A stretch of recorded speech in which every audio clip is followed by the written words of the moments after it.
Hi, I'm Lisa and welcome to my channel. This is my random recipes and these are the condiments. And right now we're in the middle of the jams and jellies. Today's recipe is called Fran's Apricot-Pineapple Jam. This recipe is from my grandma's collection. I have absolutely no idea who Fran was.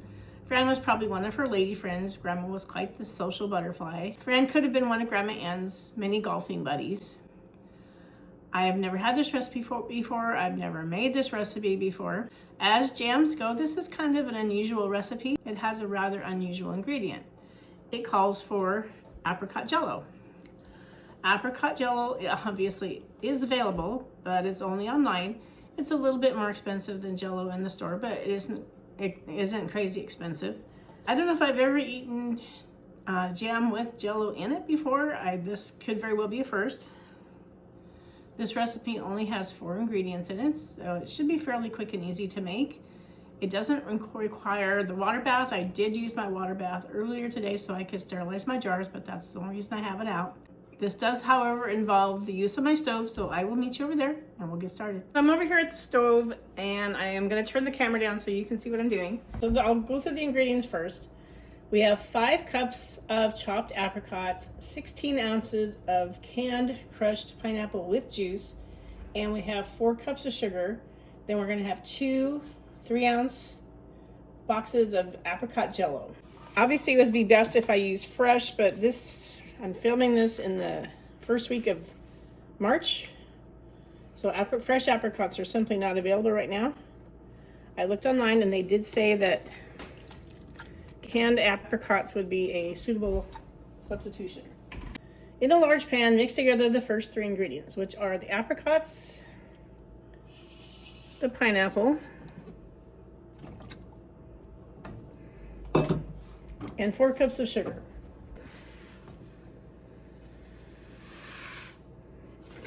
I'm going to give that a stir to combine. Bright colors, very pretty. I'm going to stir it till I get the sugar mixed in. I'm supposed to let this stand for 10 minutes, so I'm going to set a timer and I'll pause the camera and I'll come back in 10 minutes. So there's my timer. On the back I'm just kind of heating up my lids so that they will adhere to the jars. I'm going to turn on this heat because I hadn't had it on at all before. This is just sitting here in the pan together. Now I'm supposed to bring to a boil, so we're going to get this thing cooking. Apricots are actually where I began learning how to can. Many years ago, I was at a birthday party, and my father-in-law, his apricot tree had a bumper crop of apricots that year.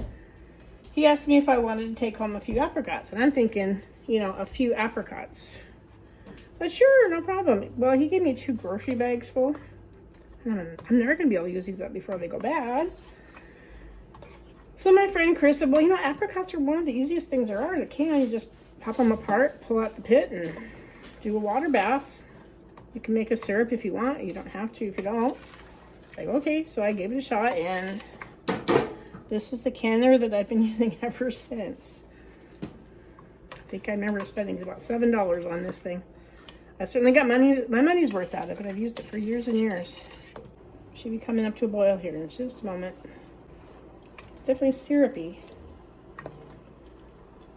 All the sugar melting, and then there's the juice from the apricots and the pineapple. I think we're getting our boil now. Yep, here it comes. So it says to bring to a boil, cook for 10 minutes. I don't know that we need to have it boiling for 10 minutes, but we just want it to be good and hot. So I'm going to nudge it back down a little bit. I'm going to set a timer again.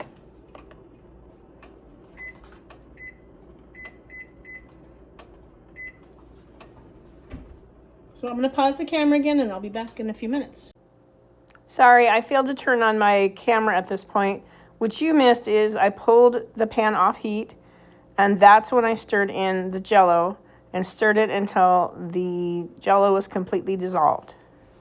So I'm back. I'm over here at the table. I've brought everything over here so you can see what's going on and what I've got. I'll turn this down so you can see the final product. These are the final jars. I've got 3 of the small ones. Squatty ones, and 2 of the larger 12-ounce ones. This is a jelly jar, so it's got the pretty little design for grape jelly or strawberry, whatever you wanted to put into it. And this is my sample. It's still kind of loose. It hasn't really firmed up. I don't know if it's going to. I mean, Jell-O does take a while for it to solidify, and that's usually by putting it in the fridge. We're gonna go ahead and give this a try before it has a chance to do that, just because for the constraints of time. I have a bagel here that's been toasted and generously buttering, and a little bit of the jam. Here's my bagel. Here's some of the jam. Still pretty soft, but I think once it gets in the fridge, it should firm up. It's still gonna be pretty warm. So here we go.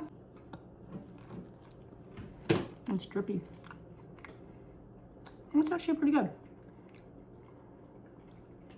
I think I'll like it better when it firms up a bit. Oh, it's kind of syrupy. I say that's pretty good.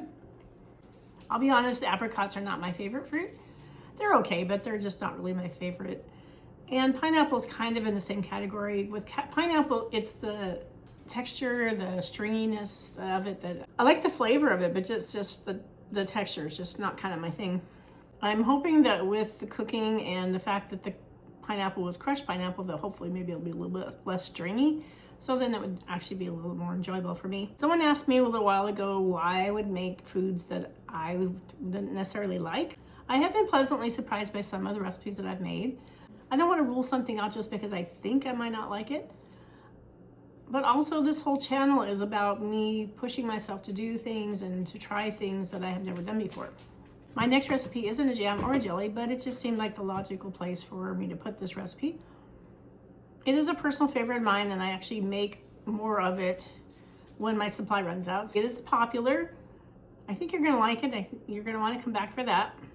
I will include the ingredients and the preparation for the apricot pineapple jam in the description below. If you have any questions or feedback for me, please feel free to reach out to me in the comments. I really do enjoy hearing from you. I wanna say hi to my new subscribers, and I wanna say thank you. Hey, Portia. I wanna say thank you to those of you who watch me week after week, and those of you who binge watch me from time to time. It really does mean a lot to me. I really appreciate that. Thank you very much. Please like, share, and subscribe to my channel. That would be great. Thank you for joining me on my journey through the condiments. We'll see you again next time. Bye.